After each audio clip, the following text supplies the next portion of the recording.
వివేకానందరెడ్డి కుటుంబం ఈసారి రాజకీయ రంగ ప్రవేశం చేయడం ఖాయమైందా?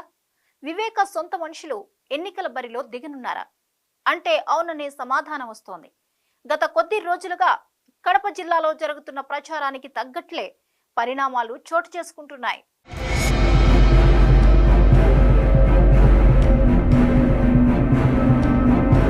కడప జిల్లాలో రాజకీయ పరిణామాలు వేగంగా మారుతున్నాయి. ఈసారి ఎన్నికల్లో మాజీ మంత్రి వివేకానందరెడ్డి హత్యోదంతం చుట్టూ కడప జిల్లా రాజకీయం తిరిగే పరిస్థితి కనిపిస్తోంది. ఇప్పటికే వివేకానందరెడ్డి హత్య ప్రధాన అస్త్రంగా ప్రతిపక్షాలు వైసీపీని టార్గెట్ చేస్తున్నాయి. ఇదే తరుణంలో వివేకానందరెడ్డి కుమార్తె వైఎస్ సునీత ఢిల్లీలో ప్రెస్ మీట్ పెట్టి మరింత రాజకీయ వేడి రగిల్చారు. హత్య కేసు నిందితులను వైసీపీ ప్రభుత్వం రక్షిస్తోందని, వచ్చే ఎన్నికల్లో వైసీపీకి ఓటు వేయొద్దని సునీత మీడియా ముందు ప్రకటించడం అధికార పార్టీ నేతలకు షాక్ ఇచ్చింది.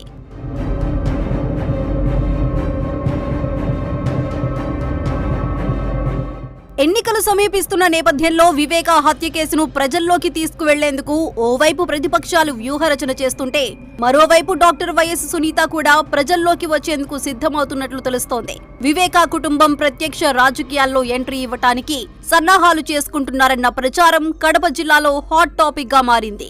రానున్న ఎన్నికల్లో పోటీ చేయాలని నిర్ణయం కుటుంబీకులు తీసుకున్నట్లు తెలుస్తోంది. ఈ నెల 15న మాజీ మంత్రి వివేకానందరెడ్డి వర్ధంతి జరగనుంది. ఆ నేపథ్యంలో ఆయన కూతురు సునీతారెడ్డి వివేక అనుచర వర్గంతో సమావేశం కానున్నారు. కడపలో సమావేశం నిర్వహించనున్నారు. సునీతారెడ్డి రాజకీయ రంగ ప్రవేశం చేస్తారని ఇటీవల కాలంలో ప్రచారం సాగుతున్న నేపథ్యంలో ఈ సమావేశానికి ప్రాధాన్యత ఏర్పడింది.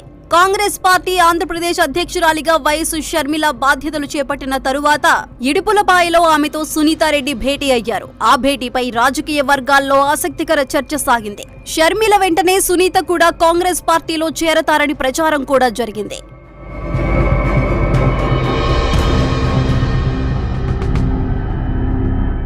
వైసీపీ నేతలు తనను పొలిటికల్ గా టార్గెట్ చేస్తూ ఉండటంతో ఈసారి ఎన్నికల బరిలో వివేక రాజకీయ వారసురాలు ఉండాలని నిర్ణయించుకున్న సునీత పొలిటికల్ ఎంట్రీకి సంబంధించే అనుచరులతో నిర్వహించనున్న ఆత్మీయ సమావేశంలో చర్చిస్తారంటున్నారు. కడప పార్లమెంటు స్థానం లేదా పులివెందుల అసెంబ్లీ స్థానం నుండి పోటీకి సిద్ధమవుతున్నట్లు సమాచారం. అయితే పోటీలో తాను ఉంటారా, లేకపోతే తన తల్లి వైఎస్ సౌభాగ్యమ్మను ఎన్నికల బరిలోకి దింపుతారా అనే చర్చ నడుస్తోంది. ఇండిపెండెంట్ గా పోటీ చేయాలా లేదా కాంగ్రెస్ నుంచి పోటీ చేయాలా అనే దానిపై చర్చలు జరుగుతున్నట్లు సమాచారం. సునీత ఇండిపెండెంట్ గా పోటీలో ఉంటే టీడీపీ జనసేన సహకరించే అవకాశం ఉందన్న టాక్ వినిపిస్తోంది. మరోవైపు వివేకానందరెడ్డి భార్య సౌభాగ్యమ్మ టీడీపీలో చేరి ఎలక్షన్లో నిలబడతారని పెద్ద ఎత్తున ఊహాగానాలు వినిపిస్తున్నాయి.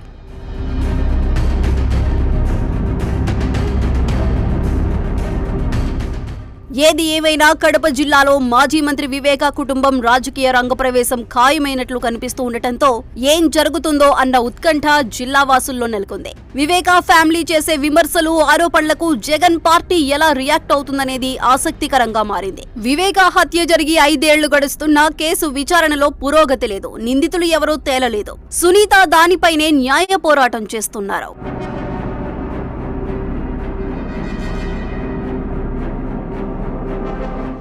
జగన్ పొలిటికల్ ఎంట్రీ ఇవ్వటానికి ముందే కడప జిల్లా రాజకీయాల్లో యాక్టివ్ పాత్ర పోషించారు వివేక. వైఎస్ రాజశేఖర్ రెడ్డి రాష్ట్ర వ్యవహారాల్లో బిజీగా ఉంటే జిల్లా రాజకీయాలను వివేక చక్కబెట్టేవారు. అప్పట్లో పులివెందుల ఎమ్మెల్యేగా 2 సార్లు, కడప ఎంపీగా 2 సార్లు గెలుపొందిన ఆయనకు అజాత శత్రువు అన్న పేరుంది. జిల్లా వ్యాప్తంగా సత్సంబంధాలు కొనసాగించిన వివేకాపై ప్రజల్లో సానుభూతి ఉందంటారు. ఈ నేపథ్యంలో రేపు ఎన్నికల ప్రచారంలో వివేక ఫ్యామిలీ అడిగే ప్రశ్నలకు జగన్ టీం సమాధానం చెప్పాల్సి ఉంటుంది. మరి వివేక సెంటిమెంట్ ఎఫెక్ట్ కడప పాలిటిక్స్ లో ఎలా రిఫ్లెక్ట్ అవుతుందో చూడాలి.